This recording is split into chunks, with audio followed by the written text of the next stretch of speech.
ಮೈಸೂರು ದಸರಾದಲ್ಲಿ ವಿಶೇಷ ಆಕರ್ಷಣೆಗಳನ್ನು ಪ್ರವಾಸಿಗರನ್ನು ಕೈಬೀಸಿ ಕರೆಯುತ್ತಿದೆ. ಅದೇ ರೀತಿ ಏನು ಮೈಸೂರಿನ JK ಗ್ರೌಂಡ್ನಲ್ಲಿ ಮತ್ಸ್ಯ ಮೇಳವನ್ನು ಆಯೋಜನೆ ಮಾಡ್ತಾ ಇರತಕ್ಕಂಥದ್ದು.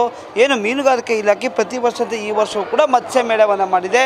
ಏನು ವಿವಿಧ ಪ್ರಭೇದಗಳಲ್ಲಿರುವಂತಹ ಮೀನುಗಳನ್ನು ಒಂದೇ ಸೂರಿನಲ್ಲಿ ಮಾಡಿರ್ತಕ್ಕಂಥದ್ದು. ಅದರಲ್ಲೂ ಅಕ್ವೇರಿಯಂನಲ್ಲಿರುವಂತಹ ಸಾಕಷ್ಟು ರೀತಿಯಾದಂತಹ ಮೀನುಗಳನ್ನು ಈಗಾಗಲೇ ಏನು ಇಲ್ಲಿ ತಂದು ತೋರಿಸಲಾಗ್ತಾ ಇದೆ. ಹಾಗೂ ಏನು ಮಕ್ಕಳನ್ನು ಕೂಡ ಏನು ಸಾಕಷ್ಟು ಕೈಬೀಸಿ ಕರೀತಾ ಇದೆ.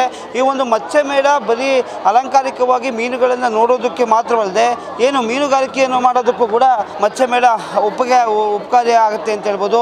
ಏನು ಕೃಷಿ ಚಟುವಟಿಕೆಗಳಲ್ಲಿ ರೈತರಿಗೆ ಏನು ಹೈನುಗಾರಿಕೆ ಇರ್ಬೋದು ಅಥವಾ ಕುರಿ ಸಾಕಾಣಿಕೆ ಇರ್ಬೋದು, ಅನೇಕ ಆ ಒಂದು ಆದಾಯ ಮೂಲಗಳನ್ನ ಹಿಡಿತಾರೆ. ಅದೇ ರೀತಿ ಈ ಒಂದು ಮೀನುಗಾರಿಕೆಯನ್ನು ಮಾಡಿದ್ರು ಕೂಡ ತಮ್ಮ ಕೃಷಿ ಹೊಂಡಗಳಲ್ಲಿ ಮೀನನ್ನು ಬಿಡುವ ಮುಖಾಂತರ ಇದು ಕೂಡ ಒಂದು ಆದಾಯದ ಒಂದು ಭಾಗವಾಗುತ್ತೆ ಅಂತಕ್ಕಂಥದ್ದು ಕೂಡ ಕೃಷಿ ಇಲಾಖೆ ಹಾಗೂ ಮೀನುಗಾರಿಕೆ ಇಲಾಖೆಯ ಮಹತ್ವದ ಉದ್ದೇಶ ಆಗಿದೆ. ಹೀಗಾಗಿ ಸಾಕಷ್ಟು ರೀತಿಯಾದಂತಹ ಮೀನುಗಳನ್ನು ನೀವು ಅಕ್ವೇರಿಯಂಗಳನ್ನ ನೀವು ಗಮನಿಸ್ಬೋದು.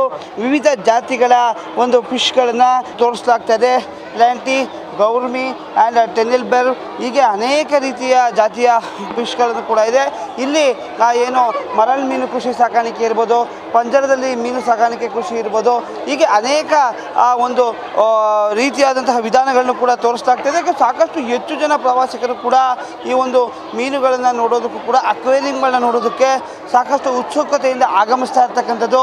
ಹೀಗಾಗಿ ಈ ಒಂದು ಮತ್ಸ್ಯ ಮೇಳ ಜನರನ್ನು ಅಥವಾ ಬರುವಂತಹ ಪ್ರವಾಸಿಗರನ್ನು ಅದರಲ್ಲೂ ಕೂಡ ಮಕ್ಕಳನ್ನು ಸಾಕಷ್ಟು ಆಕರ್ಷಣೆಯಾಗಿ ಸೆಳೀತಾ ಇದೆ.